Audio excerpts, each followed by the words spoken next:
Assalamualaikum warahmatullahi wabarakatuh. Salam. So let me introduce myself. My name is Safri Saryanto. You can call me Safri with the study number 18014040777. So in this occasion, I would like to retalk about a material with the title Purpose of Language Test. And before that, I would like to say thanks to Mrs. Ramawati Upa as my lecturer because she has given me opportunity to deliver my duty about the assessment and evaluation material. So uh, we continue to purpose of language test. So there is several points about the purpose of language test. The first, diagnose and feedback. So to detect language weakness or language learning difficulties and modify language teaching accordingly. Jadi dalam pembahasan ini, poin pertama ini dia tentang bagaimana tentang diagnosis ini, especially in hospital, but here is not just in hospital talk about diagnosis. Jadi bukan hanya di kesehatan, bidang kesehatan saja, tapi di bidang pendidikan juga ini tentang diagnosis ya. Yang kedua, feedback ini bagaimana respon atau tanggapan balik, umpan balik terkait dengan materi-materi yang akan kita bawakan. Misalkan kita melakukan sebuah penelitian. Yang kedua, the second point, screening and selection to assess in the decision of who should be allowed to participate in a particular from or institution. Jadi dalam second point ini dia melakukan tahap screening,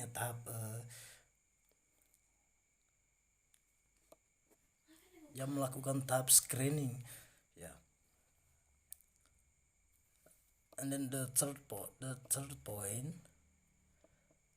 placement purpose, to know exactly in language program the student need to register or place. Jadi dalam poin ini kita bisa mengkelaskan atau mengelompokkan beberapa orang yang punya skill dalam berbahasa Inggris sesuai dengan kemampuannya masing-masing.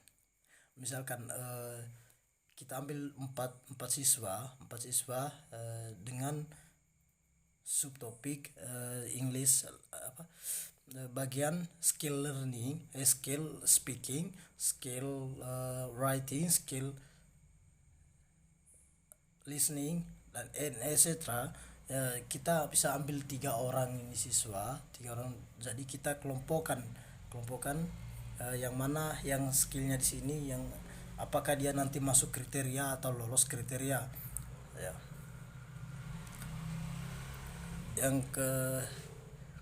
Poin yang keempat, program evaluation. Dalam poin ini program evaluation kita melihat apakah program-program yang sudah atau kelompok-kelompok itu apakah sudah berjalan secara efektif atau tidak ya. And 5 points, providing research criteria. Oke, kita bahas tentang kriteria. Ini khusus untuk para peneliti, misalkan saya meneliti di sebuah sekolah. Jadi dalam beberapa poin yang sudah kita langkai tadi, 4 poin ini itu kita akan melakukan step by step, diterapkan di sebuah sekolah. Dan tibalah pada poin yang kelima ini, providing research criteria. Jadi itu yang kita akan sebuah acuan seorang peneliti dalam melakukan sebuah penelitian, apakah sekolah tersebut atau siswa tersebut termasuk skillnya luar biasa dalam berbahasa Inggris, skill writing. Terus kita kelompokkan sebelumnya, lalu kita itu akan menjadi data-data kita. Oke, yang keenam, poin yang keenam, assessment of socio-psychological differences. Language test does not only test the cognitive, but it's also test the student persistency, socio-economic status, and etc. Jadi poin yang keenam ini untuk mengukur keinginan siswa. Contohnya begini, ketika kita melihat seorang siswa itu apakah punya ketertarikan dalam pembelajaran bahasa Inggris di bagian speaking skill, namun kita melihat ada keinginan siswa, itu bisa berpengaruh pada ekonomi, atau itu adalah sebuah hambatan-hambatannya siswa sehingga tidak ada keinginan ataupun untuk belajar bahasa Inggris. Sehingga skill-skill dalam penerapan bahasa Inggris itu, misalkan skill speaking, itu akan berpengaruh atau berdampak yang sangat luar biasa. Okay, the second point, types and language test. There is a point also. There are a point also, objective and subjective test. Objective test is that may be scored by comparing examine responses with established set of acceptable responses or scores in K. Jadi dalam objektif tes ini berdasarkan pada cara menilainya. Semisalkan kita mau menilai seseorang, menilai dari skillnya, apakah dia di kelas speaking skill yang luar biasa, terus writing skill, ya, terus masuk pada subjective test ini dituntut untuk peneliti atau seorang penilai. Seorang penilai di sini dia betul-betul punya skill juga sehingga dia bisa menilai siswa tersebut memiliki kemampuan berbahasa Inggris dalam speaking skill, ya. Tidak, saya ambil contoh, itu tidak akan nyambung ketika saya menilai siswa saya menilai terus kelebihan saya di bagian listening, terus saya menilai siswa ini di bagian speaking, itu tidak akan ketemu jawabannya. Tapi semisalkan saya punya skill listening, terus saya menilai siswa itu di bagian listening skill, nanti itu akan mendapatkan poin atau pencapaian yang maksimal. Yang kedua, mana yang kedua ya? The third point, direct and indirect test.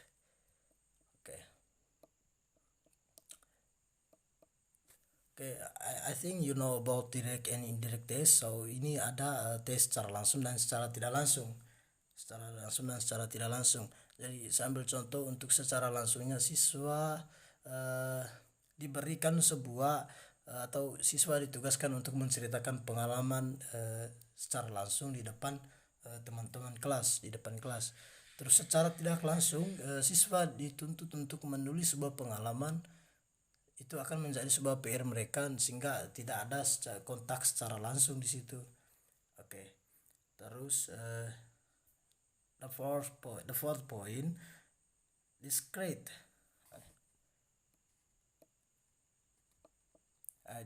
point and integrative point. Oke. Discrete ini berbicara tentang teks terpisah dan teks terpadu. Oke. Teks terpisah ini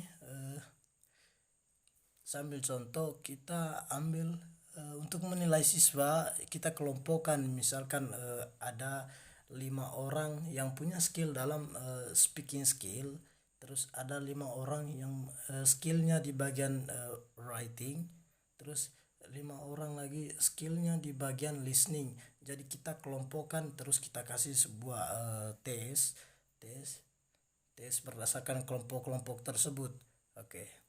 Nah, integratif point ini dia bersifat terpadu. Contohkan dalam beberapa skill itu siswa tersebut mempunyai beberapa skill, itu kita gabungkan satu kali, kita edarkan sebuah tes untuk mereka. Oke. Terus the next point,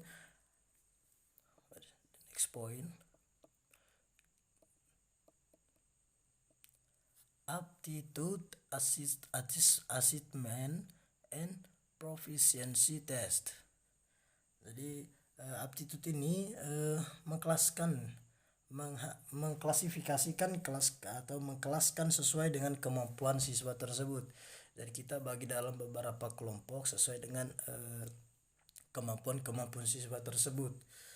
Terus next, proficiency test ini kita mengukur kemampuan atau pemahaman siswa, apakah dia kemampuannya itu secara global atau secara menyeluruh, apakah dia punya kemampuan sehingga kita bisa menilai siswa tersebut punya kemampuan yang luar biasa atau secara keseluruhan mempunyai skill dalam berbahasa Inggris.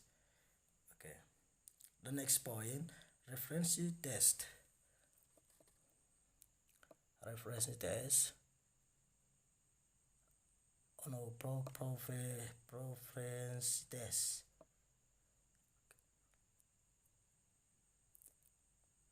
Or the next point, norm reference and criterion reference test.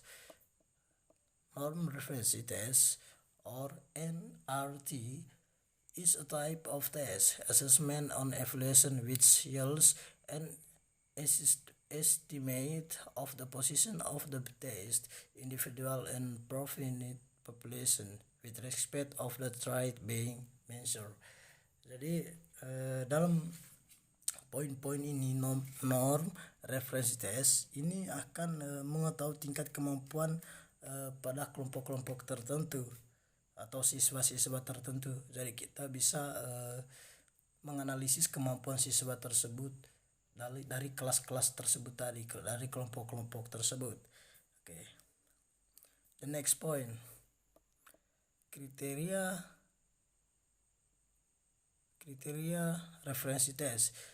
The score show whether or not test takers perform well or poorly on a given task. Not how to compare it to other test takers. Jadi di sini kita untuk mengetahui apakah siswa tersebut melulusi kriteria pada kriteria yang sudah ada tadi. Apakah dia punya skill atau apakah dia lolos dalam kriteria tersebut. Kriteria misalkan skill speaking, apakah dia masuk pada skill itu, dan kita menganalisis semua itu dari pada norm referensi itu. Kita menganalisis kemampuan mereka, menganalisis. Okay, the next point talk about speed text and power text. Jadi speed ini kita ketahui bersama, we know about the meaning of speed ini adalah kecepatan. Jadi speed test ini kecepatan tes sesuai dengan waktu yang sudah ditentukan. Speed test. Okay. Next, power text. Dia berbicara tentang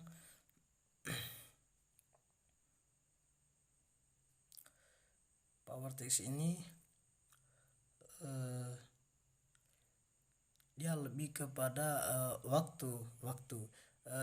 Dalam hal ini dia tidak memiliki kecepatan secara keseluruhan ini di bagian speed test ini dan power test ini kita memberikan sebuah tes ujian, contohkan tes ujian. Jadi siswa tersebut apakah dia sesuai dengan waktu di poin speed test ini, apakah dia sesuai dengan waktu yang sudah ditentukan. Nah, di power test ini dia tidak memiliki kecepatan, namun pengetahuannya luar biasa. Itu yang membedakan dengan speed test dan power test. Yang speed test ini dia kerjanya cepat tapi tidak berdasarkan pengetahuannya. Oke. Bisa dibilang poinnya di sini kurang bagus karena dia hanya buruh waktu tapi skillnya tidak ada sesuai dengan kemampuannya. Sedangkan ini power test ini dia waktunya dia lambat tapi skillnya benar-benar punya potensi pada siswa tersebut. Okay, I think that's all for we talk about the material with the title purpose and purpose of language test. Okay, before the stage closement from me. Okay, I use